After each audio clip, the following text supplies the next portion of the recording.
side eye. Criminal offensive side eye.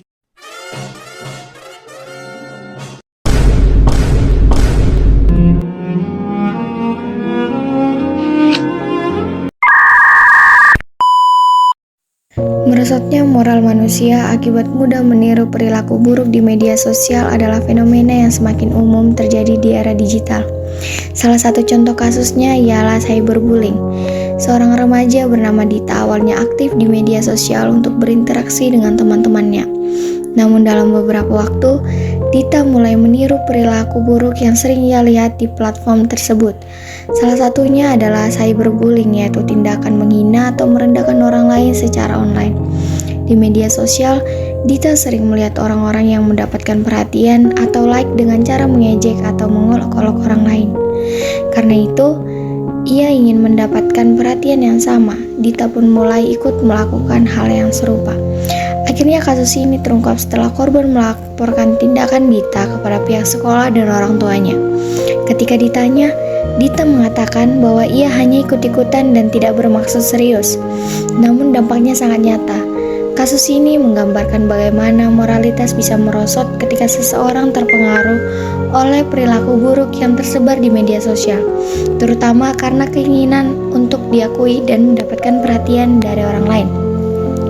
Fenomena ini menunjukkan betapa mudahnya media sosial mempengaruhi perilaku, terutama bagi pengguna yang masih rentan atau belum memiliki filter moral yang kuat. Dalam kasus merosotnya moral akibat perilaku buruk di media sosial, seperti kasus cyberbullying, berbagai lembaga atau pihak terkait memiliki peran penting dalam penanganan kasus dan pencegahan ke depannya. Yang pertama ialah peran sekolah. Sekolah sebagai institusi pendidikan bertanggung jawab dalam pembentukan karakter siswa. Banyak sekolah telah menyediakan program pembinaan moral dan karakter. Namun pengawasan terhadap aktivitas siswa di luar kelas, terutama di media sosial, seringkali kurang efektif. Rekomendasi pemecahan masalah ialah integrasi pendidikan digital etis.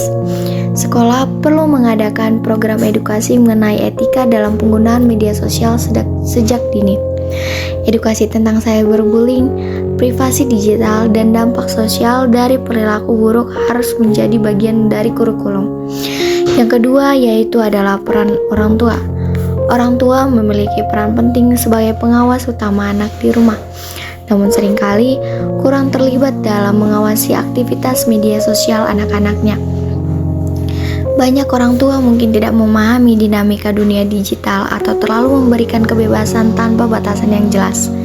Rekomendasi pemecahan masalah ialah kontrol dan komunikasi orang tua harus lebih proaktif dalam melakukan kontrol penggunaan media sosial dengan pengaturan waktu layar dan diskusi terbuka mengenai konsekuensi tindakan di dunia maya. Yang ketiga ialah peran pemerintah. Pemerintah telah menyediakan regulasi dan kebijakan terkait penggunaan internet dan media sosial seperti Undang-Undang ITE di Indonesia. Namun, penegakan hukum terhadap pelaku cyberbullying seringkali lambat dan kurang efektif, terutama dalam menangani kasus yang melibatkan anak-anak atau remaja. Rekomendasi pemecahan masalahnya ialah penegakan hukum yang lebih tegas. Pemerintah harus memperkuat penegakan hukum terhadap kasus-kasus cyberbullying, termasuk membentuk tim khusus untuk menangani kejahatan digital pada anak. Dan yang terakhir ialah peran penyedia platform media sosial. Penyedia platform media sosial seperti Facebook, Instagram, dan TikTok memiliki kebijakan terkait perilaku pengguna. Tetapi seringkali proses pelaporan dan penanganan konten negatif berjalan lambat dan kurang transparan. Rekomendasi pemecahan masalah yaitu peningkatan deteksi otomatis. Penyedia platform harus meningkatkan teknologi atau deteksi otomatis untuk mendeteksi konten cyberbullying atau perilaku buruk lainnya secara lebih cepat dan akurat. Kesimpulannya ialah untuk mengatasi masalah merosotnya moral karena pengaruh buruk media sosial, pendekatan kolaboratif dari berbagai pihak sekolah sangat penting. Sekolah, orang tua, pemerintah, dan penyedia platform media sosial harus saling bekerja sama dalam menciptakan lingkungan digital yang aman dan sehat bagi generasi muda.